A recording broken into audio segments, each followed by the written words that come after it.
Hello বন্ধুরা, নমস্কার। নানান ব্যঞ্জনে আজ তোমাদের স্বাগত জানাচ্ছি।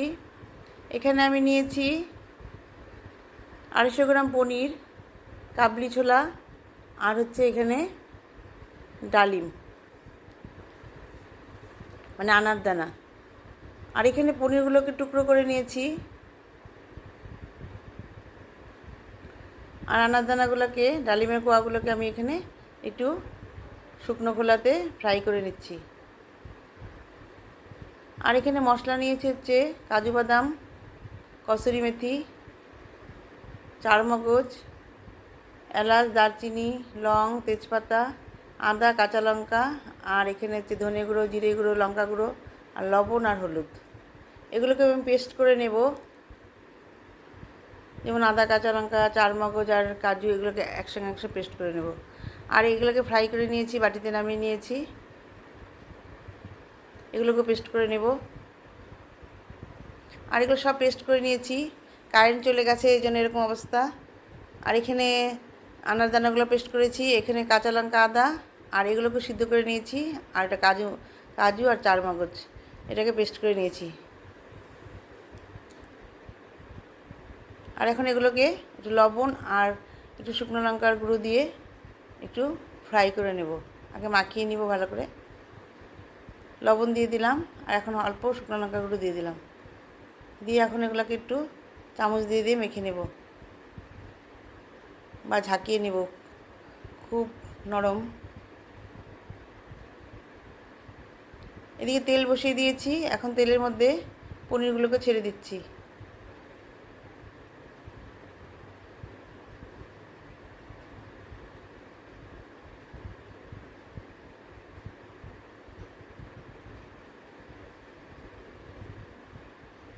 পনিরগুলোকে এখন আমি এইভাবে সব দিয়ে তারপরে হালকা ফ্রাই করে নামিয়ে নেব।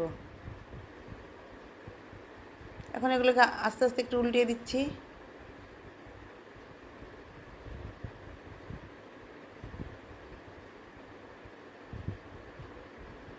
আর ওইদিকে গরম জল বসিয়ে দিয়েছি, পনিরগুলো ওর মধ্যে ছেড়ে দেব। এখন পনিরগুলো নামিয়ে গরম জলের মধ্যে দিয়ে দেব।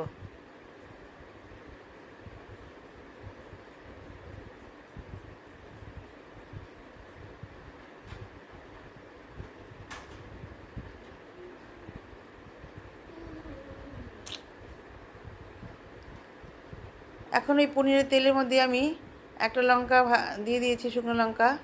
এখন এর মধ্যে তেজপাতা আর গরম মশলাগুলো দিয়ে দেব। এলাচ, দারচিনি, লং, এগুলো সব এখন দিয়ে দেবো এর মধ্যে। দিয়ে দিয়েছি। এখন এর মধ্যে কাঁচা লঙ্কা আর আদার পেস্টটা দিয়ে দিলাম।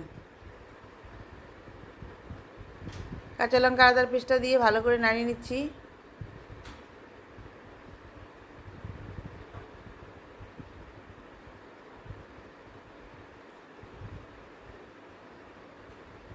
এখন এর মধ্যে কাজু বাদাম আর চারমগজের পেস্টটা দিয়ে দিচ্ছি। আমি এখানে টমেটো পেস্ট কিছু দিইনি।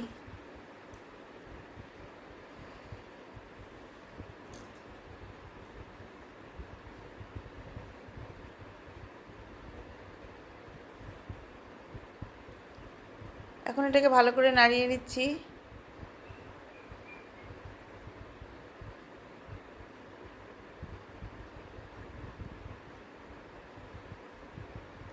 এখন এর মধ্যে দিয়ে দিব আনারদানা পেস্টটা, মানে ডালিমের পেস্টটা।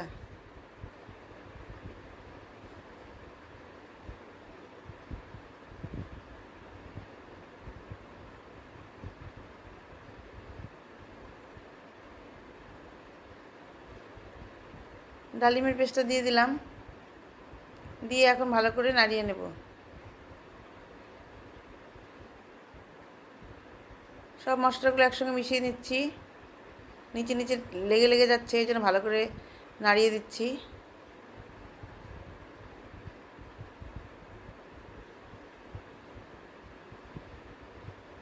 এখন এর মধ্যে স্বাদ মতো লবণ ও হলুদ দিয়ে দিলাম। দিয়ে মশলাগুলোর সঙ্গে মিশিয়ে নিচ্ছি। এখন এর মধ্যে দিয়ে দিব শুকনো লঙ্কা গুঁড়ো, জিরে গুঁড়ো আর ধনে গুঁড়ো।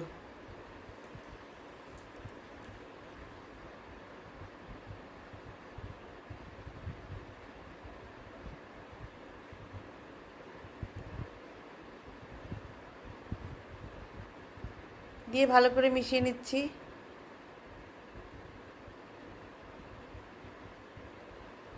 বন্ধুরা, তোমাদের যদি এটা ভালো লাগে তাহলে আমাকে অবশ্যই লাইক কমেন্টস করো, এবং তোমরা তো সবাই রান্না জানো, আমাকে একটু জানাবে কি কি রান্না কিভাবে করতে হয়, তাহলে আমি একদিন বানাবো। এখন এর মধ্যে পনিরের গরম জলটা দিয়ে দিলাম অল্প সামান্য, দিয়ে এখন এর মধ্যে কাবলি ছোলা সিদ্ধ করা আছে যে ওগুলো এখন দিয়ে দেবো। দিয়ে দিলাম, দিয়ে ভালো করে নাড়িয়ে নিচ্ছি।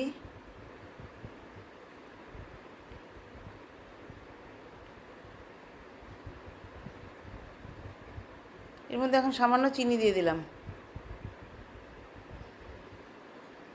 কারণ পনিরটা একটু মিষ্টি ধরনের জিনিস, এটাতে একটু মিষ্টি, সামান্য একটু মিষ্টি হলে ভালো হয়।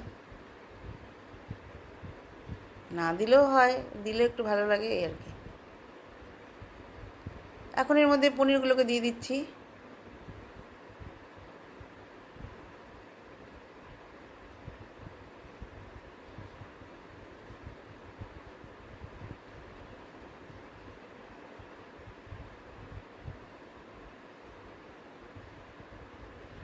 পনিরগুলোকে দিয়ে ভালো করে মশলার সাথে মিশিয়ে নিলাম। এখন এর মধ্যে পনির যে ভিজিয়ে রেখেছিলাম সেই জলটা দিয়ে দিলাম।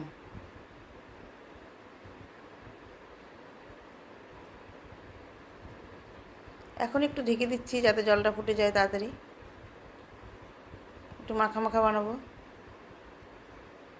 এখন এর মধ্যে 3-4টে কাঁচা লঙ্কা দিয়ে দিলাম।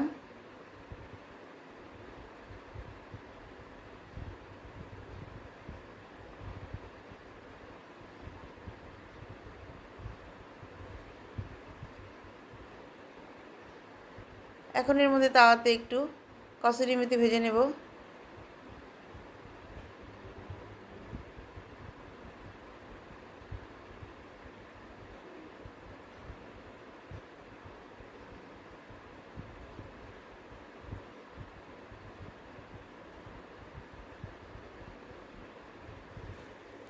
একটু নাড়িয়ে নিচ্ছি। পনিরগুলো অনেকটা শুকিয়ে গেছে। এখন এর মধ্যে একটু ঘি দিয়ে দিলাম, বেশি দিইনি, এই 1 চামচ, বড় চামচের 1 চামচ দিলাম। দিয়ে এখন এর মধ্যে কসুরি মেথিগুলো উপর দিয়ে দেবো। এভাবে আমার রান্নাটা পুরো কমপ্লিট হয়ে গেল। বন্ধুরা, তোমরা অবশ্যই আমাকে কমেন্টস করে জানাবে, আর যা যা করণীয় একটু করবে, তাহলে আমি একটু খুশি হব। আর তোমাদের কমেন্টসের আশায় বসে থাকলাম।